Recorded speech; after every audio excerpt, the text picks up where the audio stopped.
Republik Indonesia. Menurut Pak Liona, bagaimana? Terima kasih. Pertanyaan saya benar. Terima kasih Sampurasun. Ini sangat luar biasa. WKRI ini adalah salah satu-satunya organisasi di Gereja Katolik yang sudah mapan, yang sudah ajak sejak dulu. Tertua. Iya, tertua. Ibu saya, kakak saya semua masuk ke KRI. Saya sebenarnya ingin masuk ke KRI, tapi Boleh Pak pakai rok.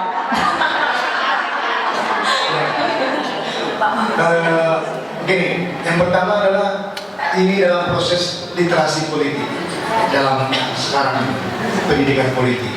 Jadi pemilu damai syaratnya adalah masyarakat terdidik di dalam bidang politik atau literasi politiknya sudah bagus, baru itu damai, akan damai. Jadi saya yakin dan optimis bahwa pemilu kita akan damai karena sudah semakin banyak orang sudah melek pada politik. Nah, karena itu literasi politik itu terus harus kita gaungkan terus. Kemudian bagaimana sikap gereja terhadap politik? Jadi saya sudah buat makalahnya, nanti bisa di-share kepada ibu-ibu bahwa institusi gereja sebagai institusi, kalau politik praktis ya tidak bisa, tapi berpolitik wajib hukumnya gereja ini. Gereja. Iya, seperti sekarang ini WKRI adalah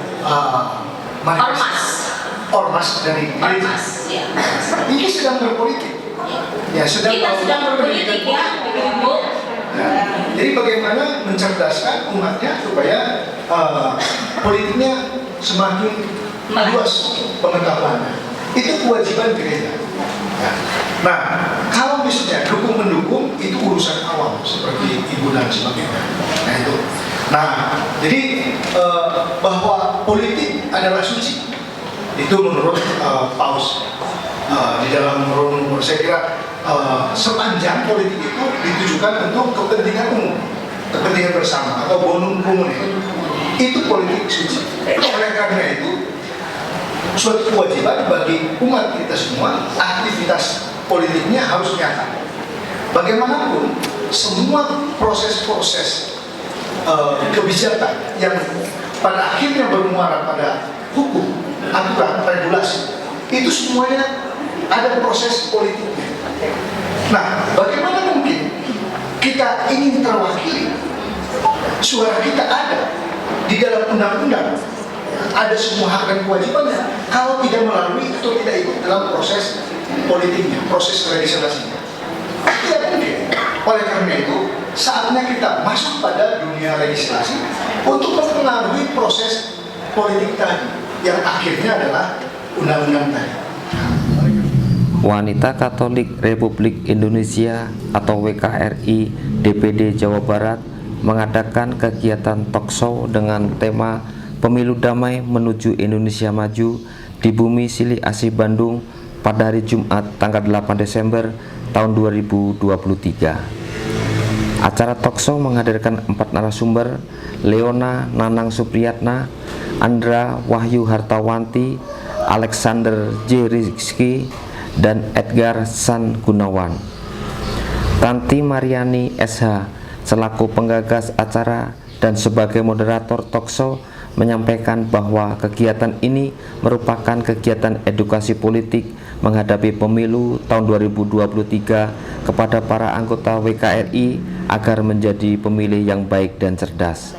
Tujuan dari talkshow kebangsaan pada siang hari ini yang mengambil tema Pemilu Damai Menuju Indonesia Maju adalah bahwa kita ingin berikan edukasi kepada anggota wanita Katolik RI seluruh DPD Jawa Barat supaya mempunyai wawasan yang lebih luas bagaimana menjadi pemilih yang baik dan cerdas.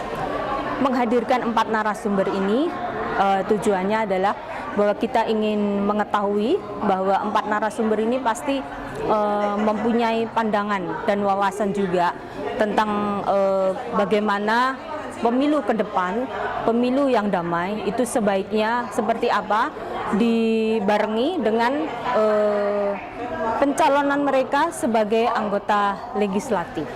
Dukungan sudah pasti akan kita berikan, tetapi kita tidak membabi buta juga, karena kita ingin melihat, justru hari ini kita ingin melihat apa isi kepala dari para caleg-caleg Katolik ini.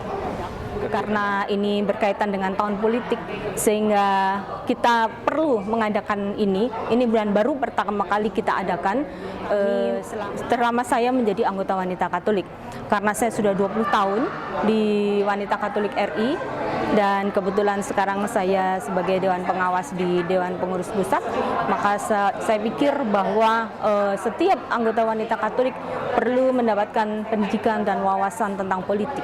Tanggapannya cukup positif dan antusias, karena sebetulnya kami punya 150 orang yang kami harapkan hadir, tapi siang hari ini penuh sampai 180 orang yang hadir, dan rupanya mereka keingintahuan mereka cukup besar, dengan juga pertanyaan-pertanyaan yang cukup berbobot, karena mereka betul-betul ingin memilih pemimpin yang berkualitas untuk bangsa ini. Saya berharap bahwa pemilu tahun 2024 ini akan berjalan dengan aman dan damai, luber dan jurdil, dan kita bisa menghasilkan pemimpin yang benar-benar berkualitas dan dikehendaki oleh rakyat. Sementara itu, Leona menyampaikan bahwa pendidikan politik perlu disampaikan kepada semua lapisan masyarakat dan golongan, agar setiap individu bisa mengetahui dan cara memilih calon pemimpin yang tepat dan benar. Kegiatan ini adalah inisiatif dari Wanita Katolik Republik Indonesia. Saya menyambut baik karena kegiatan ini adalah merupakan proses pendidikan politik atau literasi politik agar pemilu Indonesia bisa berjalan dengan damai, aman, dan tertib. Karena prasyarat pemilu berjalan dengan baik, pemilu berjalan dengan damai, pemilu berjalan dengan riang gembira, syaratnya adalah adanya literasi politik dari masyarakat. Tentu saja sangat mendukung kegiatan ini. Dari ibu-ibu wanita Katolik Republik Indonesia sangat luar biasa. Jadi sangat antusias, mereka bertanya tentang hal-hal yang praktis, hal-hal yang teoritis, yang menurut saya adalah membuka wawasan yang sangat luas. Ternyata ibu-ibu juga adalah merupakan kekuatan, sumber energi bagi perpolitikan di Indonesia. Jadi jangan meremehkan ibu-ibu, peranan ibu-ibu, karena dari pertanyaan-pertanyaan sangat luar biasa berbobot yang bersangkut paut dengan kehidupan perpolitikan di Indonesia.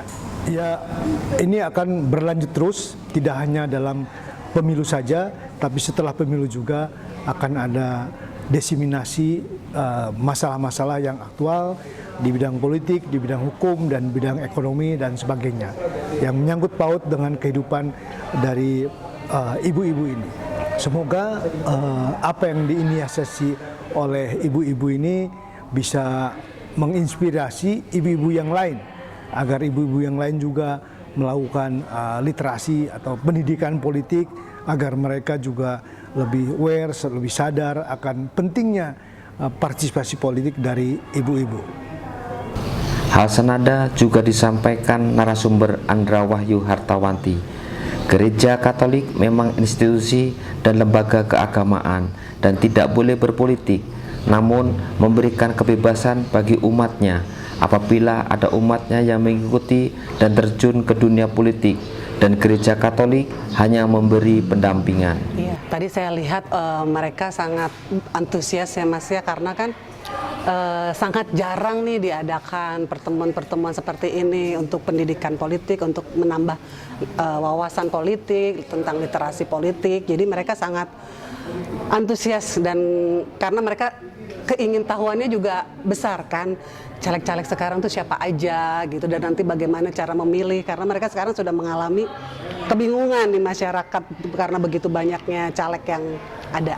Kalau gereja Katolik sendiri, gereja sebagai institusi, sebagai lembaga itu, karena sebagai institusi keagamaan tentu saja tidak boleh berpolitik.